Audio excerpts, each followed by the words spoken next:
Hello. You're listening to Questboard, a podcast where we make up random side quests. My name is Brandon. And I'm Tiffany.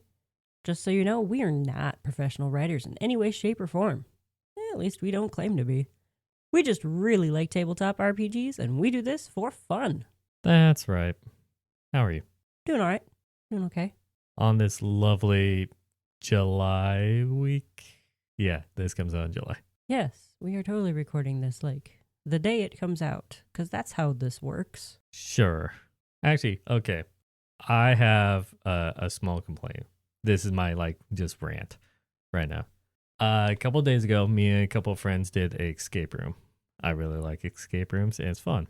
If you're into it, I'm not going to say the name or that. I'm not going to say we're not doxing ourselves. Oh, yeah, that. But the room that we did, it had a couple of cool things. But the number one rule for like escape rooms that they keep telling you is like, hey, if you use a thing to unlock something, then you don't need it again. Right? Because you've done a couple of escape rooms. A few. And they tell you, it's like, hey, if you used it, you don't need to use it again. Right. That has done its job. Yeah. So the one I did, I won't go into full details because you might do it. But I used a thing to get a combination. I used a paper that gave me a combination. We used it to unlock something. Okay. But there was something else that was like a different information. And I was like, oh, maybe that information was supposed to suggest for that lock. And then I just put it on the table, wasn't going to use it again. And then we got to a point where we were somewhat stuck. And then we got unprompted from the assistant. Hey, why don't you check this in a roundabout way? Yeah. And we checked. It was like, we're trying to figure out. And then it's like, oh, that's what the paper came from because someone else grabbed it. That was in my group. Gotcha. And it's like, oh, what was in here? And it's like, oh, this. I'm like, oh, then this other thing that I didn't think was needed anymore, that other thing that was the code word to unlock something else. Oh, snap. So there's two clues on one thing. Yes. And so like I felt like we got slightly sidetracked because of that. I can see that happening. But then we also had this thing where it was this cool ARG where they give us a tablet, or you unlock something that gives us a tablet. And then they have on the table a symbol. Yeah. And you're supposed to just hover the camera of this like tablet over it, and it'll pop up a ARG like 3D model that you can only view through the tablet. Oh, that's fun. And ARG is kind of cool and all that stuff, but it's very janky because like with the wrong angle, if you did like the wrong way, you would lose it, and then you have to position it over again just to activate it again on the screen. And it was just somewhat janky, and it was annoying to try to figure out. That technology isn't 100% yet. No, it's not the best, but eventually we had to get clues for that one as well. We were stuck on that for a while. Yeah, we eventually got it, and all the other puzzles I really liked and all that stuff. And we did complete it with like 3 minutes to spare. But yeah, that was my rant of just like a couple of things I had a problem with. And this has been Ranting with Brendan. If I had to do it. This is the closest I've done to a rant on this podcast. I've gone on full-blown rants. Hey, we've ranted before about things. I feel like the omelette au fromage where we were just bashing pita, that was a rant. That's definitely a rant. That was a rant. This isn't as much as this is a critique, and I'm just using this as filler because we usually do beginning banter anyways. We don't need to put in filler for beginning banter. We're good at banter. Banter. But yes, I did escape room. Hey, down in the comments, what is your favorite escape room? Themed ones. What's your favorite experience in an escape room? Yeah, or funny stories. Oh, yes. Those are always fun too. In the meantime, let's come up with a normal quest. Do you have dice? I got them. 63. 63. Mm-hmm. We've already done that. Oh, no. That was the missing pet. Oh. That was the prop hunt, episode 6. Yep. Up or down? Let's go up today. Okay. 64. We have not done. Real quick. Real short. Need basilisk eggs for an experiment. Big reward. So it's a fetch quest. Just get some Yes. basilisk eggs. Okay. My first thought, I've done this kind of quest before with a friend of mine, and I find it hilarious. Oh, yeah? I did like a like crazy, not mentally there alchemist kind of person, Okay. kind of NPC. And the player got a quest that's like he needs manticore needles Mm. or spines, those Yeah, like, yeah, yeah. and it's like, okay, go off and find it. He fought it, killed it, brought back the needles. And then when he got the needles back, the alchemist then goes to his counter and uses needles and comes back, like turns around with a mug in hand and stirring with the needles. Like nothing like a coffee tastes just like so good when it's stirred by a manticore needle and just drinks it and then throws it in the trash. Oh my gosh. He was so pissed. But I was thinking something along those same lines. it's really funny if that happens. Like if you go through an ordeal Yeah. and the person who hires you just wanted it for a stupid reason, Yeah. it's just hilarious to me. So I thought, what happens if they got the basilisk egg and then they just crack it and then make like a omelet or like scrambled eggs out of it? That's exactly what I was thinking. I was thinking a chef wants to experiment with different kinds of eggs, what an omelet would taste like with basilisk eggs. Well, I was thinking just it will make sense for a chef, but I'm thinking like something totally left field where you won't expect them to cook it. Then they cook it in front of the players and then eats it. It's like, ugh, that sucks. And then throws all the rest of the eggs away Oh, because they okay, didn't okay. like it, Yeah, I get you on that.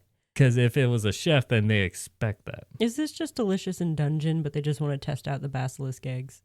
Still haven't seen that show. They eat monsters. You know that much. No, I didn't even look that far into it. That's why it's called Delicious in Dungeon. Bouquet. Bouquet? Bouquet. Bouquet. Yes. I'm sorry to have spoiled anything for you. They eat monsters, though. Anyway, okay, so that's the entire, like, end of it. They bring it back. The person just wanted to try basilisk eggs. Turns out they're gross and throws them all away. Yeah.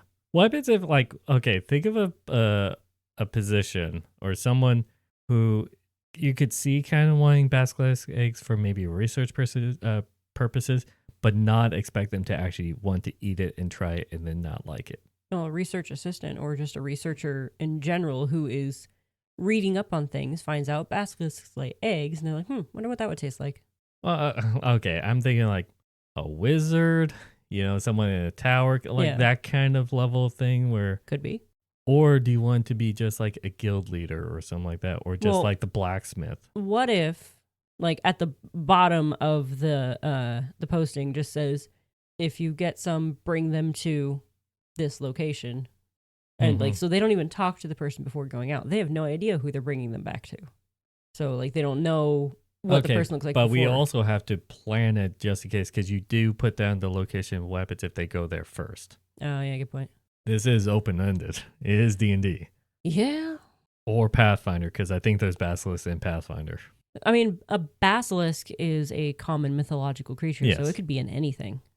We just always do D&D 50. Because that's what we know. Well, we have to think of something because this is a simple fetch quest. It is a very simple fetch quest. So the nearest basilisk, how would they find out where the nearest basilisk is?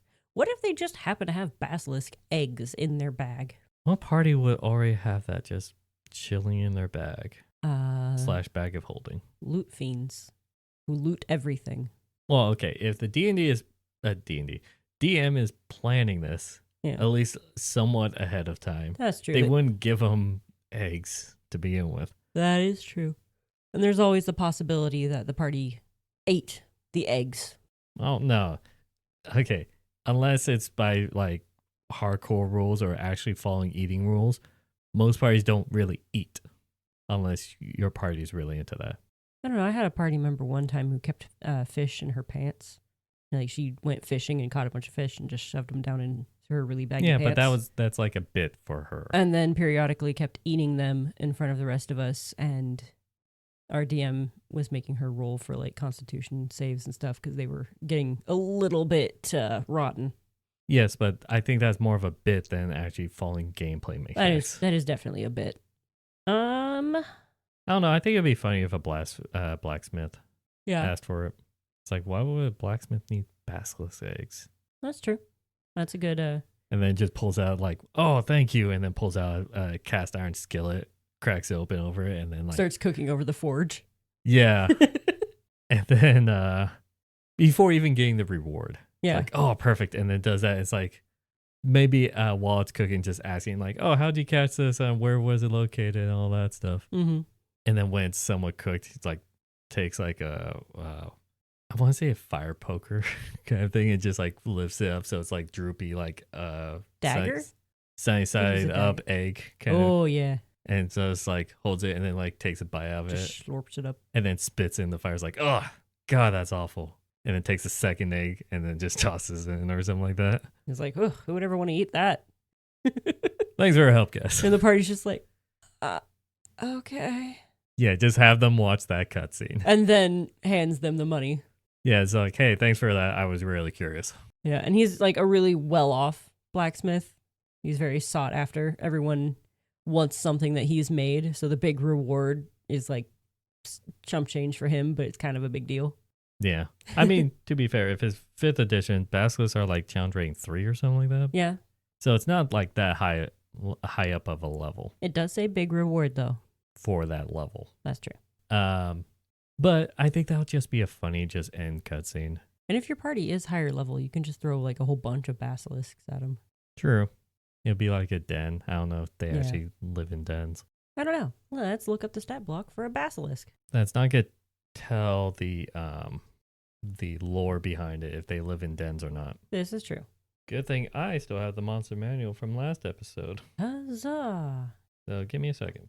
Well, they can petrify you and they can bite. They have dark vision. You were correct. They are challenge rating 3.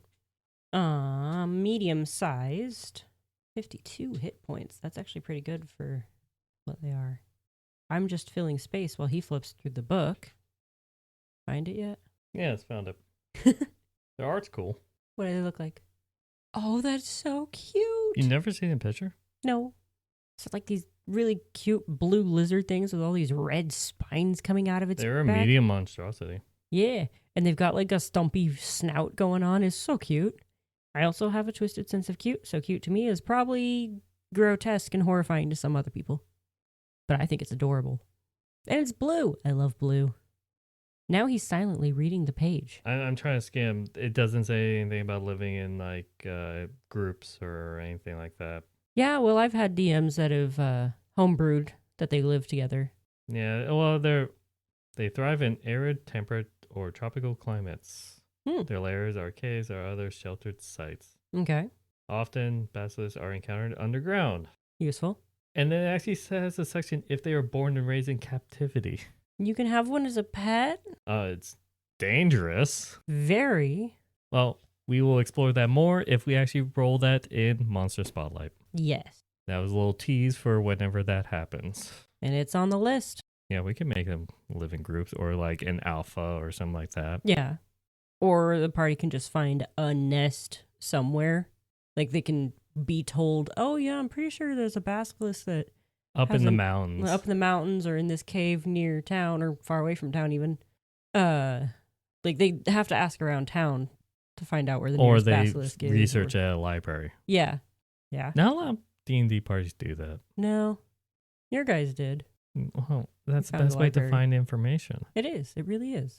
But, okay, so do we have any other twist besides just the let's piss off the party at the end joke?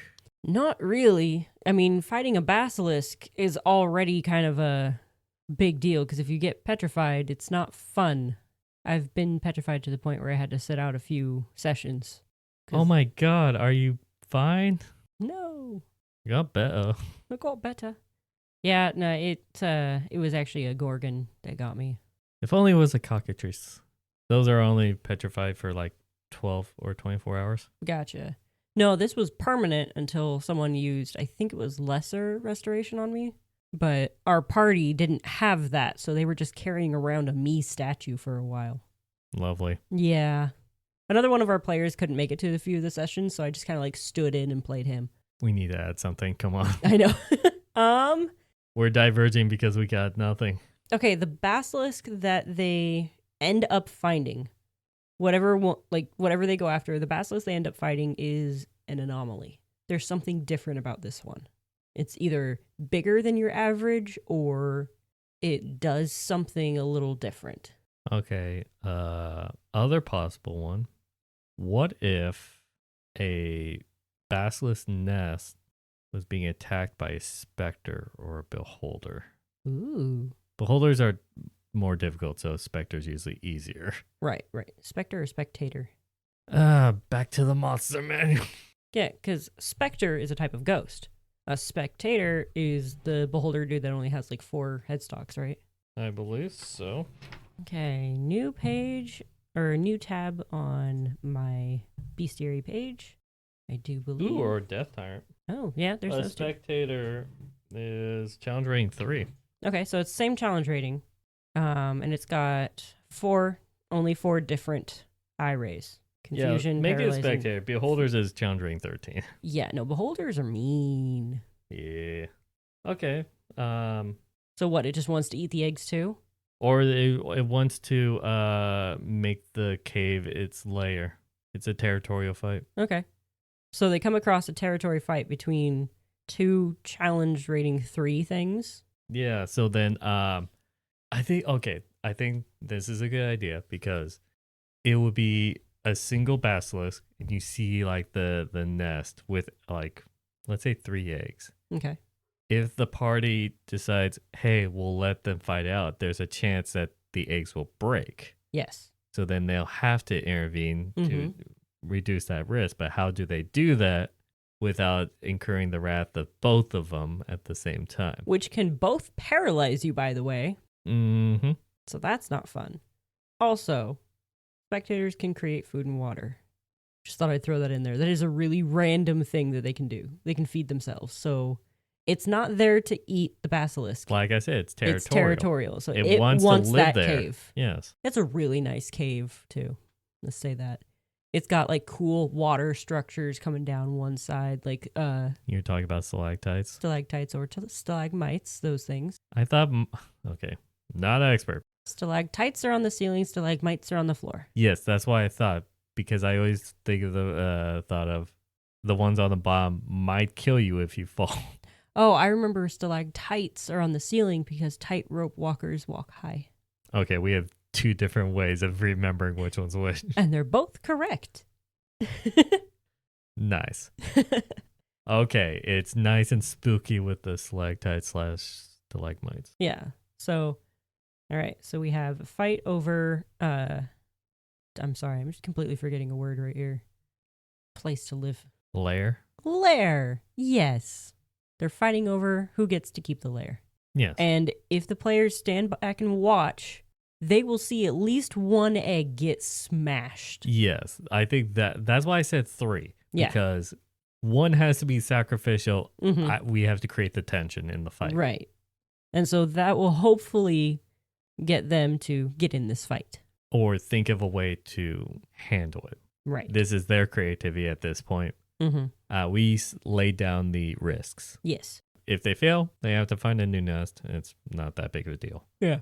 And you can easily just, it'll be required like several more days travel like north or something like that, you know. What if they just nope out of there? Then they nope out there and then Okay. they will go find a different layer. And then that's when you could just have a normal one and that'll be fine. So if they just stand back and watch, is it guaranteed all 3 eggs will get smashed if they just watch? Ooh, good question. I think if you want them to actually do something, they can. Or it's the luck of the dice. Okay. You roll it. Ask them to roll. Just roll a d20. If they roll high enough, then one will survive. Okay. If they don't, then all 3 are could be broken. And would it also be a flip of a coin as to who wins since they're the same challenge rating? It would be tough.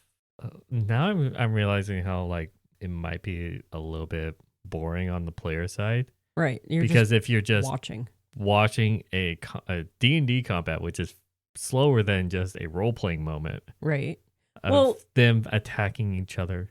maybe the DM can work out what they would do if not interrupted beforehand and just speak like how this fight pans out.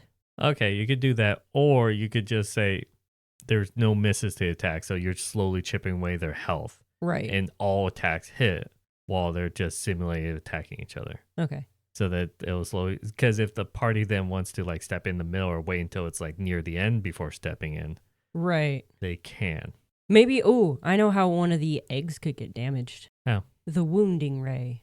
It could hit an egg instead of the basilisk, which would then deal necrotic damage to it. So that egg having all like raw. next to no health to it whatsoever because it's just an egg will just like crumple in on itself and almost start to like dissolve or decay away. Oh, I was thinking like, have you ever seen what those like 100-year-old duck eggs look like that they sell? You mean a century egg? Whatever the name is, but you know what it is. I know it's exactly what you mean. It's all black and like it looks like it's moldy and all that stuff. Yeah, but those are like a delicacy. But then I'm just saying it looks like that. Like it turns out like right. just that moldy dark color and then becomes extremely soft. Yeah, well, that's what I was saying by shriveling in on itself. Maybe not completely decaying away, but it definitely looks like it's gone bad. Yeah, I was gonna just say make it look like it's gone bad, but I wasn't thinking like Thanos snaps like disintegration. Oh no, I wasn't thinking like fully that. I was kind of mentioning that at the end. I was thinking it like melting, sort of almost. Like it saw the last arc when it opened up. Yeah, the last arc, really? It isn't that one like the Last Crusade? It's Ark of the Covenant. Ark of the Covenant. Yeah. Well, oh, sorry. I was thinking Lost Ark because Raiders of the Lost Ark. Oh, and that's what it's called. That's not confusing. Last Crusade. And that's what threw me off in my head. But yeah, that melting face is so funny. It's disturbing and funny at the same time. Real quick. Well, we talked about the blacksmith. Right. What's his name? Well, ever since I mentioned Delicious in Dungeon, I've just been imagining Senshi. But let's come up with something for. If you want that to be his or her name. No, he's not a blacksmith. He's just a dwarf that has a cool shield and cooks things. It doesn't matter. You could just use that name as a reference. Well, considering he wants to eat the egg, I think that would work. That's fine. Okay, so he's named after the dwarf from Delicious in Dungeon. If you haven't watched it, I highly recommend it because he probably looks like him too, with big, massive, beautiful, billowing beard. And he's just a human, though. He doesn't have. He could be a dwarven blacksmith. That's a little too on the nose. I'm just kidding. Why not? If he's got, a lot of funds and everyone seeks him for his blacksmithing skills, why not a dwarven blacksmith? Because it's a little racist. Because it's very stereotypical. That is true. It doesn't matter. Whatever race you could, it's just the name is a homage to that. Unless it's Elven Senshi, because then I don't think he would be a blacksmith. I would easily make a elf a blacksmith. You need to watch Delicious in Dungeon. Okay, fine. I guess that one went over my head. I was just curious because we did talk about blacksmith. We should have given him a name. Right. There. Well, I was looking for a different name on here, but my list doesn't have blacksmith names, They got to have like the right name, and these are all... And we went with Senshi. Okay.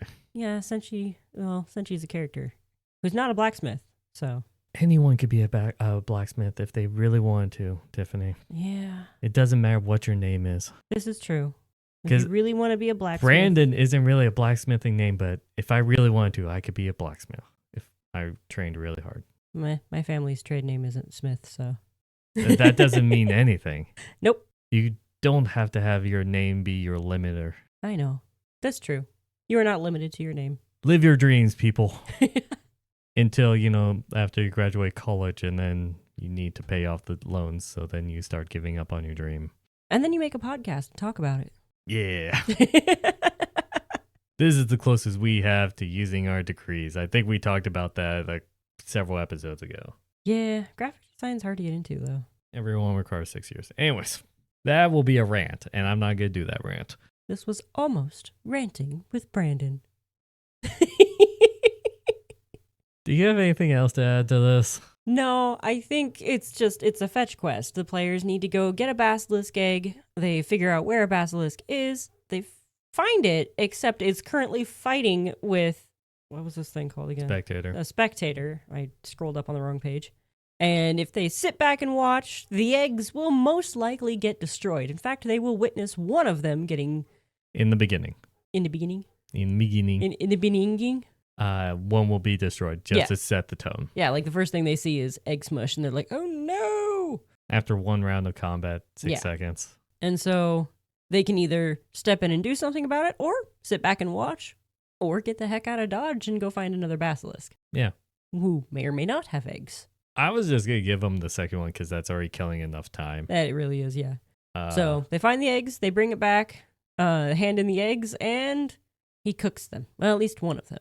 And it is nasty. He just doesn't like him. Yeah. Maybe he's just trying to find eggs that he does like. Maybe he doesn't like eggs. And I think it'll just be a stupid reason. It has to be for a stupid reason for this stupid thing. Curiosity. Because if he they're just going wanted to know. It makes me feel better if the party goes through so much hardship for a stupid reason. Yeah. And then they realize how much of a stupid reason is. What, he spits out and he's like, just like eggs. that alchemist that wanted to use a manticore quill to stir his coffee. That level of just stupid is what really gets the players to be pissed off. And that's how I survive. That I feed off of that nectar, okay? Is this like another Courage the Cowardly Dog moment where he's like, I hate eggs. Oh, no, it was the Muriel. Yeah, where she hates macaroni and cheese. I hate macaroni and cheese. Oh, my God.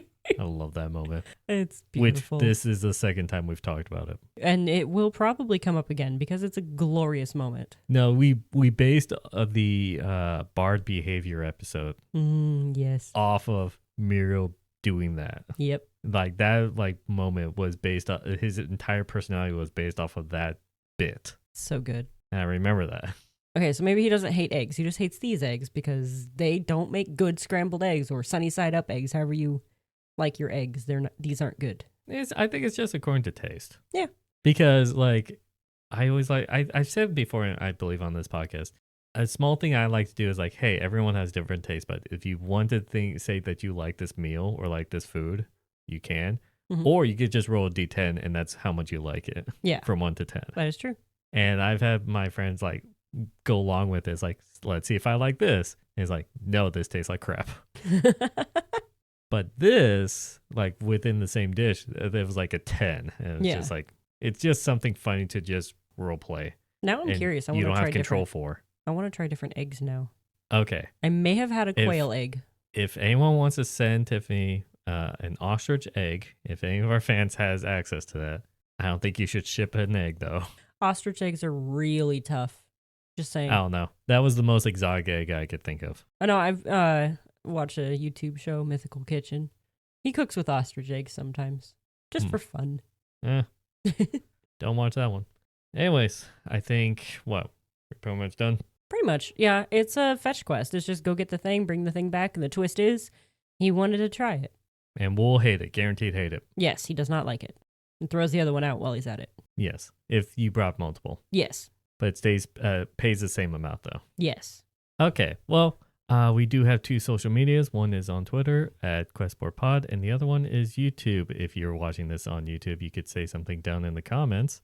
If you have a job posting of your own that you want us to do, maybe something better than a simple fetch quest. Yeah, a little bit more than that. Give us stuff to mess up. Something more unique. Yeah. Not a simple fetch quest.